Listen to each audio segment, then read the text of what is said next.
જિલ્લાના પ્રવેશદ્વાર એવા વઘઈ ખાતે ARTOના અધિકારીઓ દ્વારા વાહન ચાલકો પાસેથી મસમોટું ઉઘરાણું કરવામાં આવતું હોય તેવી ચર્ચાએ પંથકમાં જોર પકડ્યું છે।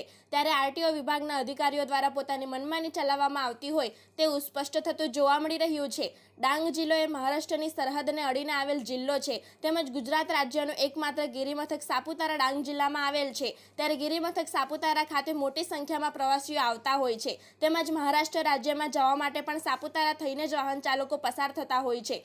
ત્યારે આ વાહન ચાલકો અને પ્રવાસી વાહન ચાલકો પાસેથી ARTOના અધિકારીઓ દ્વારા મસમોટું ઉઘરાણું કરવામાં આવતું હોય તેવું સૂત્ર પાસેથી જાણવા મળી રહ્યું છે। તેમજ સાપુતારામાં આવતી લક્ઝરી બસ કે જે સાપુતારા ખાતે આવેલ હોય અથવા સાપુતારા થઈને મહારાષ્ટ્ર રાજ્યના વણી શિરડી તરફ જતી હોય છે, તેને પણ ઊભી રાખીને યેન કેન પ્રકારે મસમોટા દંડ RTO કચેરીના અધિકારીઓ દ્વારા ઉઘરાવવામાં આવતા હોય છે।